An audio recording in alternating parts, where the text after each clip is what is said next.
आप सभी ने रामकृष्ण परमहंस का नाम सुना है।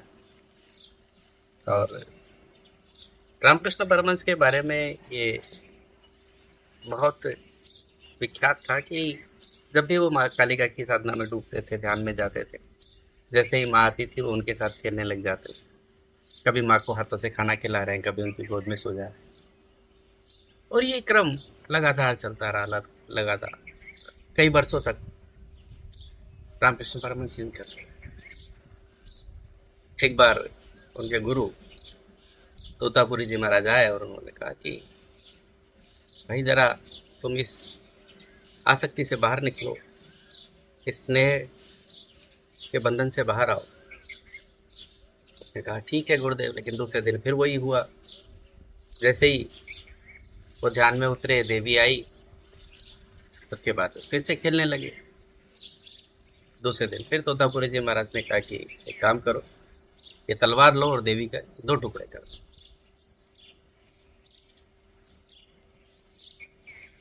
वो कह दिया, तलवार दे दी। अब हुआ ये कि जैसे ही ध्यान लगाया तो फिर उसी स्टेट में पहुंच गए। फिर वही उत्सव मनाने लगे, खेलने लगे, रोने लगे। कभी माँ को अपने हाथ से खाना खिलाने की कोशिश करने लगे।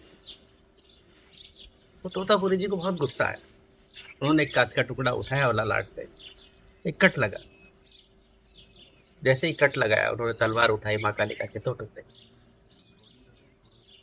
और उसी दिन रामकृष्ण परमहंस। यहाँ देखने वाली बात यह है इस पूरी घटनाक्रम से कि आखिर ऐसा क्या हुआ, चीरा लगाने से अर्थ क्या है। या रामकृष्ण परमहंस माँ के साथ खेल रहे थे, इसमें बुरा क्या था। बात यहाँ आसक्ति।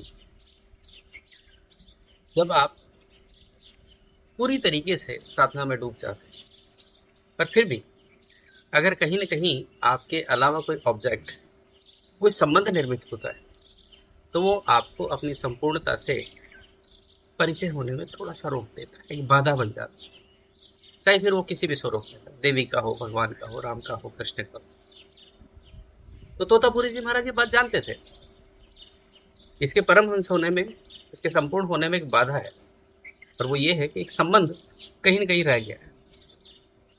संबंधों से परे ये उस सर्वस्व की ओर नहीं जा पाता। और यहाँ चीरा लगाने का अर्थ है उसकी चेतना को इतने उच्चतम पर ले गए जिससे उन्हें भान हुआ कि ये जो है ये मुझसे अलग है, ये भी मैं ही हूँ।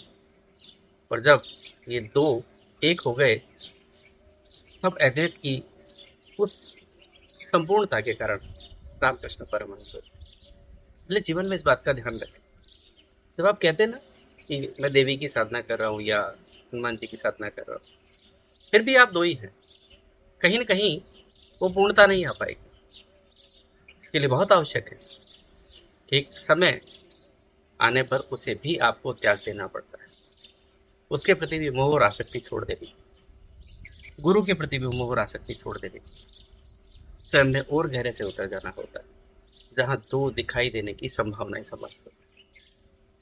मोक्ष, मुक्ति या परमहंस की स्थिति आप इसे जो भी करें, लेकिन बिना इस स्थिति को प्राप्त किए हमारी साधना अधूरी है। फिर कहीं न कहीं हम किसी न किसी शक्ति साधना का एक नया रूप बना लेते हैं कि हमें ये मिल जाएगा, वो मिल जाएगा। वो पूर्णता नहीं होती। इस बात का हमेशा ध्यान रखें। जैसे हनुमान जी के मामले में भी था कि हनुमान जी ने सीना चीर के दिखा दिया। एकात्म भाव बाहर नहीं है, और जब तक हमारी दृष्टि बाहर किसी भी ऑब्जेक्ट के साथ जुड़ रही है, तब तक हम साधना की गहराई में नहीं उतर। इसलिए कोशिश करें कि अपने प्रत्येक श्वास के साथ उस संपूर्ण चैतन्य स्वरूप, उस परमानंद को अनुभव करें, जो दूसरे में, जो बाहर नहीं, जो किसी भी क्रिया कार्यक्रम में नहीं, किसी भी क्रिया के वशीभूत नहीं, किसी भोग के वशीभूत नहीं।